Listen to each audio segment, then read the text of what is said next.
Assalamualaikum warahmatullahi wabarakatuh. Kami dari kelompok 4 akan mempresentasikan proposal hasil diskusi kami yang berjudul Riset dan Inovasi Berwawasan Konservasi, Webinar Pengenalan Budaya dan Kesenian Daerah pada Generasi Muda.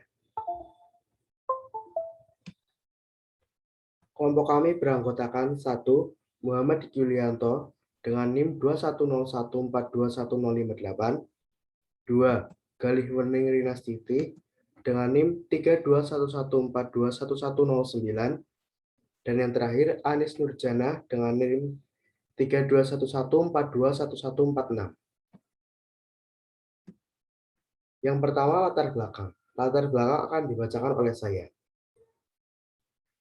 Indonesia merupakan negara yang memiliki 1001 kebudayaan dan kesenian daerah. Keberagaman yang ada di Indonesia disebabkan adanya perbedaan kepercayaan, sehingga terciptanya keberagaman suku, budaya, dan bahasa. Keberagaman budaya dan kesenian daerah di Indonesia menjadi kebanggaan, sekaligus menjadi tantangan bagi generasi muda dalam melestarikannya. Pengertian dari kebudayaan menurut Kun Janingrat adalah wujud ideal yang bersifat abstrak dan tak dapat diraba, yang ada di dalam pikiran manusia yang dapat berupa gagasan, ide, norma, keyakinan, dan lain sebagainya. Sedangkan pengertian kebudayaan menurut Ki Hajar Dewantoro adalah buah budi manusia, yaitu hasil perjuangan manusia terhadap dua pengaruh kuat, yakni alam dan zaman, kodrat dan masyarakat, yang merupakan bukti kejayaan hidup manusia untuk mengatasi berbagai tantangan dalam hidup dan penghidupannya, guna mencapai keselamatan dan kebahagiaan yang pada lahirnya bersifat tertib dan damai. Kebudayaan menurut Ki Hajar Dewantoro juga bentuk dari kejayaan masyarakat yang mampu mengatasi kesulitan-kesulitan serta menjadi awal dari munculnya tata tertib di masyarakat. Kebudayaan dan kesenian daerah di setiap daerah menjadi ciri khas, identitas, dan citra dalam suatu daerah. Atau bahkan, mohon maaf, diperlukan adanya peran generasi muda dalam mewariskan kebudayaan dan kesenian daerah tersebut hingga ke anak cucu. Di era sekarang ini, banyak sekali kebudayaan dan kesenian yang mulai tak terlihat keberadaannya, atau bahkan sudah hilang keberadaannya. Padahal, seharusnya kebudayaan dan kesenian daerah harus tetap ada karena merupakan peninggalan nenek moyang. Oleh karena itu, kita sebagai generasi muda memiliki peran penting dalam melestarikannya. Saat ini, perkembangan teknologi semakin canggih. Dengan adanya perkembangan ini, generasi muda dapat memanfaatkannya sebagai ajang untuk lebih memperkenalkan kebudayaan dan kesenian daerah. Salah satu cara untuk memperkenalkan kebudayaan dan kesenian daerah adalah dengan memanfaatkan perkembangan teknologi saat ini dengan mengadakan webinar yang bertemakan kebudayaan dan kesenian daerah melalui aplikasi Zoom Meeting atau Google Meeting. Kegiatan ini dapat dilakukan di rumah dan dapat diikuti oleh peserta dari beberapa daerah yang ingin tahu mengenai kebudayaan dan kesenian daerah yang diperkenalkan. Dengan cara mengadakan webinar, diharapkan mampu menarik perhatian orang lain sehingga kebudayaan dan kesenian daerah tetap ada dan bahkan lebih berkembang perkembangannya. Selanjutnya, rumusan masalah, manfaat penelitian, dan tujuan penelitian akan disampaikan oleh Anis Nurjana.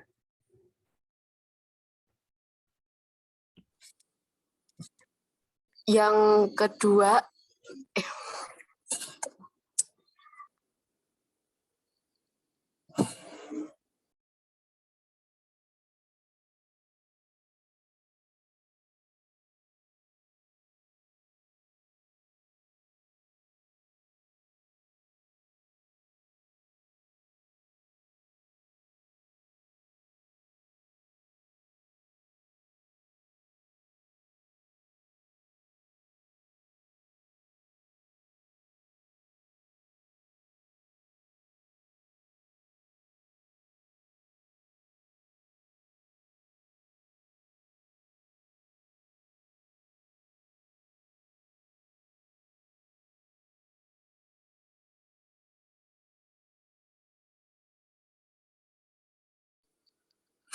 Yang kedua ada rumusan masalah. 1. Apa alasan dari menghilangnya keberadaan suatu kebudayaan dan kesenian daerah? 2. Mengapa generasi muda harus mempertahankan kebudayaan dan kesenian daerah? 3. Bagaimana cara mempertahankan kebudayaan dan kesenian daerah yang mulai hilang? Yang ketiga, manfaat penelitian. Yang pertama, penelitian ini diharapkan dapat menambah pengetahuan mengenai alasan hilangnya keberadaan suatu kebudayaan dan kesenian daerah. Alasan mengapa generasi muda harus mempertahankan kebudayaan dan kesenian daerah, dan cara mempertahankan kehadiran kebudayaan dan kesenian daerah. Yang kedua, penelitian ini diharapkan mampu membantu peneliti lain yang ingin melakukan penelitian mengenai pelestarian kebudayaan dan kesenian daerah. Yang ketiga, hasil dari penelitian ini diharapkan mampu membuat generasi muda lebih mengenal kebudayaan dan kesenian daerah. 4. Tujuan penelitian. Yang pertama, mahasiswa dapat mengidentifikasi permasalahan kebudayaan dan kesenian daerah sekitar yang berkaitan dengan 3 pilar konservasi. Yang kedua, mahasiswa dapat menganalisis penyebab serta dampak permasalahan kebudayaan dan kesenian daerah sekitar yang berkaitan dengan 3 pilar konservasi.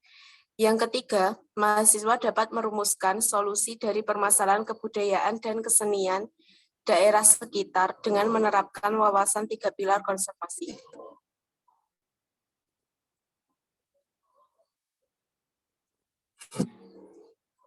5. Metode penelitian. 1. Jenis penelitian. Jenis penelitian yang digunakan dalam penelitian ini adalah deskriptif kualitatif. Menurut Bugdan dan Taylor dalam Subandi 2011, penelitian kualitatif merupakan jenis penelitian yang memberikan data deskripsi berupa kata-kata tertulis, lisan, atau bentuk dari tindakan kebijakan. Sementara penelitian dengan pendekatan deskriptif menurut Sugiono tahun 2013 dalam Susilawati tahun 2017 adalah pendekatan penelitian yang dilakukan untuk mengetahui nilai variabel mandiri atau lebih tanpa membuat perbandingan dan menggabungkan antara variabel yang satu dengan yang lainnya. Selanjutnya akan dilanjutkan oleh Galih Wening Rinastiti. Baik, terima kasih atas kesempatan yang diberikan. Pada kesempatan kali ini, saya akan mencoba menjelaskan mengenai lanjutan daripada metode penelitian yang sudah dijelaskan. Adapun jenis penelitian yang akan kami lakukan adalah deskriptif kualitatif, yang mana menurut Molong tahun 2009, sebagaimana dikutip Susilawati memberikan batasan, deskriptif kualitatif merupakan jenis penelitian yang mengumpulkan data berupa kata-kata. Nah, berangkat dari pengertian tersebut, penelitian akan memberikan informasi faktual antara berbagai variabel penelitian dengan melakukan deskripsi terhadap data yang sudah diteliti, sehingga akan dilakukan penarikan kesimpulan sebagai hasil daripada penelitian. Selanjutnya adalah sumber data. Sumber data yang digunakan pada penelitian ini, yang pertama adalah sumber data primer, yang tentunya menggunakan metode wawancara. Yang kedua adalah sumber data sekunder yang diperoleh melalui berbagai literatur artikel, jurnal, dan situs internet yang berkaitan dengan penelitian yang akan dilakukan. Yang ketiga adalah prosedur penelitian. Menurut Molong, prosedur penelitian terdiri atas tahapan pralapangan, tahapan pekerjaan lapangan, tahapan analisis data, dan tahapan evaluasi dan pelaporan. Yang pertama, tahapan pralapangan. Pada tahap ini, peneliti menentukan sumber data dan cara memperolehnya yang dilakukan dengan survei materi dan pemilihan narasumber. Yang kedua, tahapan pekerjaan lapangan. Pada tahap pekerjaan lapangan ini, peneliti melakukan serangkaian kegiatan dalam mendapatkan data di lapangan. Yang ketiga, tahapan analisis data. Pada tahap analisis data, peneliti melakukan analisis terhadap data yang sudah diperoleh dengan penarikan kesimpulan sebagai hasil penelitian. Yang keempat, tahapan evaluasi dan pelaporan. Pada tahap evaluasi dan pelaporan, peneliti melakukan uji materi dari pelaporan hasil penelitian kepada dosen terkait. Kemudian selanjutnya adalah instrumen penelitian. Instrumen penelitian merupakan alat atau fasilitas yang dipergunakan dalam pengumpulan data untuk mempermudah penelitian sehingga data dapat dengan mudah diolah. dari Subandi 2011.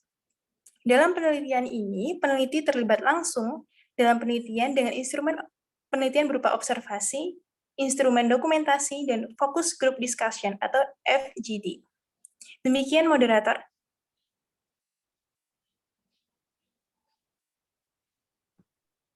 Berikut adalah sumber-sumber yang kami gunakan dalam membuat rancangan proposal. Sekian diskusi dari kami, kurang lebihnya mohon maaf. Wassalamualaikum warahmatullahi wabarakatuh.